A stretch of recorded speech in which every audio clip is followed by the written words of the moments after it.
Singapore. Final preparations are underway in Singapore for Tuesday's historic summit between President Donald Trump and North Korean leader Kim Jong Un, including a plan for the leaders to kick things off by meeting with only their translators present, a U.S. official said. With a handshake scheduled for 9 a.m., Trump and Kim and their translators will meet first in a session that could stretch up to 2 hours before they allow their respective advisors to join them, said the U.S. official, who was not authorized to speak publicly about internal deliberations and insisted on anonymity.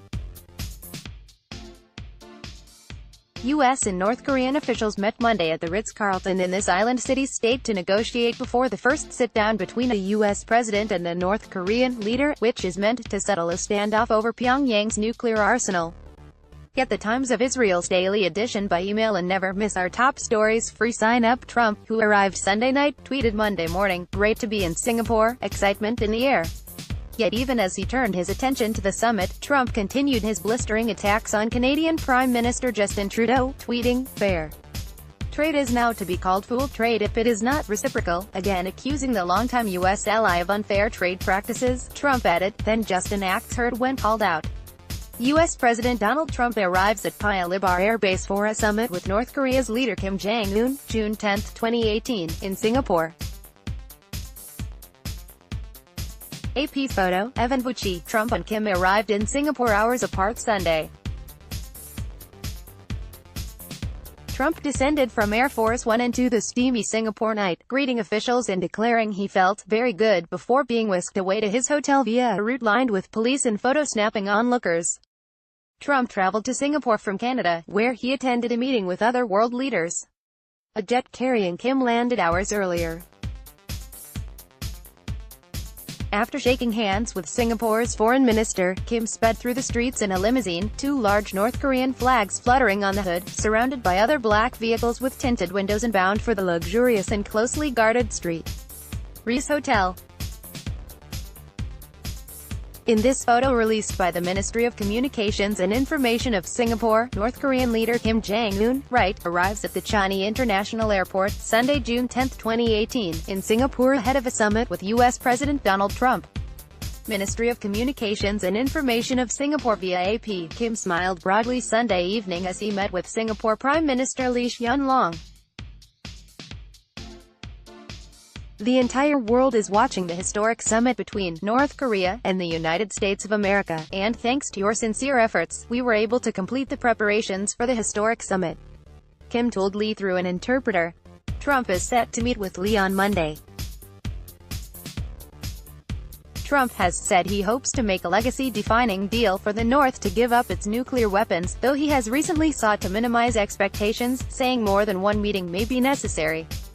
The North has faced crippling diplomatic and economic sanctions as it has advanced development of its nuclear and ballistic missile programs. The North Korean motorcade, believed to be carrying North Korean leader Kim Jong Un, travels along Singapore's Orchard Road, June 10, 2018, ahead of the summit with U.S. leader Donald Trump. AP photo, Joseph Nair. Experts believe the North is on the brink of being able to target the entire U.S. mainland with its nuclear-armed missiles, and while there's deep skepticism that Kim will quickly give up those hard-won nukes, there's also some hope that diplomacy can replace the animosity between the U.S. and the North.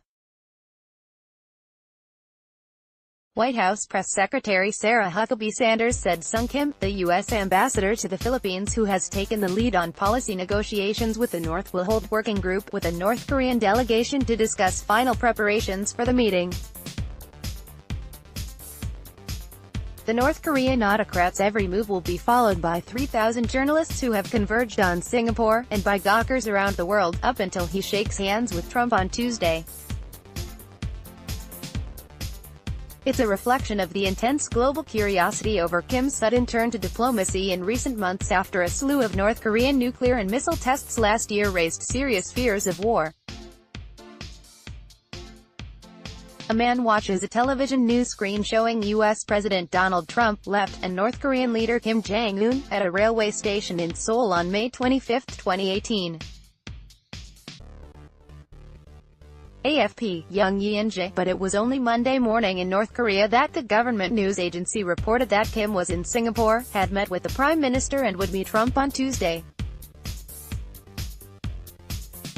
One dispatch by the Korean Central News Agency said North Korea and the U.S. would exchange wide-ranging and profound views on establishing new relations, building a permanent and durable peacekeeping mechanism, achieving denuclearization and other issues of mutual concern, as required by the changed era.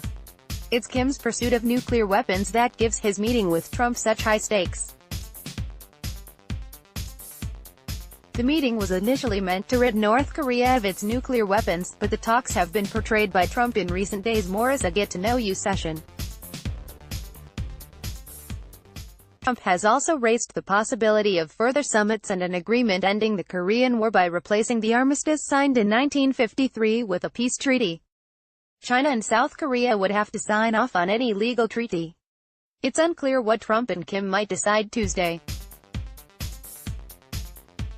Participants in a mass rally gather in Kim Il-sung Square in Pyongyang on September 23, 2017. AFP photo, Kim Won-jin. Pyongyang has said it is willing to deal away its entire nuclear arsenal if the United States provides it with reliable security assurances and other benefits. But many say this is highly unlikely, given how hard it has been for Kim to build his program and given that the weapons are seen as the major guarantee to his holding on to unchecked power. Any nuclear deal will hinge on North Korea's willingness to allow unfettered outside inspections of the country's warheads and nuclear fuel, much of which is likely kept in a vast complex of underground facilities. Past nuclear deals have crumbled over North Korea's reluctance to open its doors to outsiders.